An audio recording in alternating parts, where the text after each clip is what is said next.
Hello everyone, this is Just a Dad. Today I'm going to show you how to fix your Hamilton Beach FlexBrew Universal coffee maker, model number 49930. So this FlexBrew has a K-cup on this side and then Espresso pods on the left side for doing espresso shots. So when I first unboxed this, you have to prime the pumps. So anytime this thing runs water through it for the first time, priming those pumps took a very long time. I kept hitting the button and nothing would come out. It sounded like the pump was cavitating. I kept taking the reservoir, I kept lifting it with water in it. I kept going up and down, and I would see bubbles come up. It still would not prime the pump.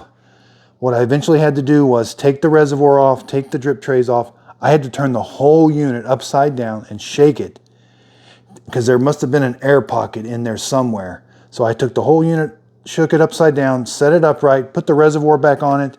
And again, I still had to hit these buttons about 3 times until finally the water started pumping out. You could have a clogged needle on the K-cup side. So this machine has a needle on the top and a needle on the bottom. I'm going to show you how to clean both those needles. The one on the bottom is pretty simple. You're going to need a paper clip, preferably a metal one. And see the sharp needles right there, but go in from the bottom and just poke the paper clip up. It'll come all the way through. Take this to the sink, and while you're doing this, run a bunch of water through it, and that'll really clean that out. So be careful. This can be hot, but we can remove the top needle. So see how that's at that arrow's at the locked? Rotate it to the left to the unlock, and then just pull it, and it comes out. So here we have the top needle again. Take the paper clip from the behind. It's not going to go all the way through, but you can see it right there. Take this over to the sink, and while you're doing this, turn this and flush a bunch of water through here and go left to right this way. Make sure that needle is nice and clean. So I also like to look up here. You may have some coffee grounds even this far up. So don't poke this in really hard. You could poke a hole through it. But just put it in there and turn it left to right, left to right. We're going to try to unclog that if there's anything up there. Okay, so now we need to reinstall the needle. Find the arrow and start in the unlock position and kind of push it up and then turn it to the lock. It'll kind of snap. There, now it's in. Now go ahead and close this. Make sure the K-cup holder is in. Close it. Do a freshwater rinse. Do an 8-ounce.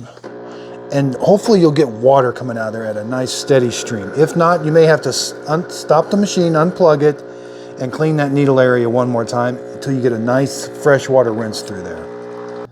So on the Nespresso side, there's not a whole lot we can do.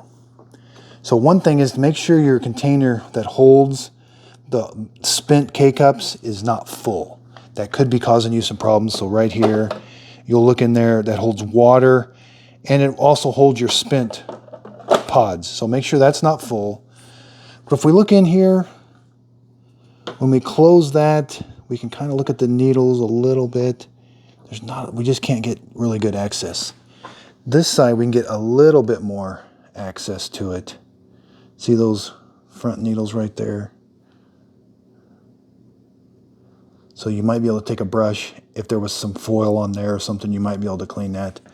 But other than that, that's all we can do on the Nespresso side. But you can do freshwater rinses. So just don't put a pod here.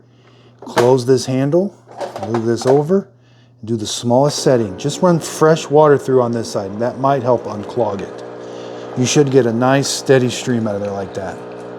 Check out my other video. I show you how to descale it. So if your coffee's not tasting as good or not as hot as it used to be, I'm going to show you how to descale it with vinegar. Thanks everybody for watching.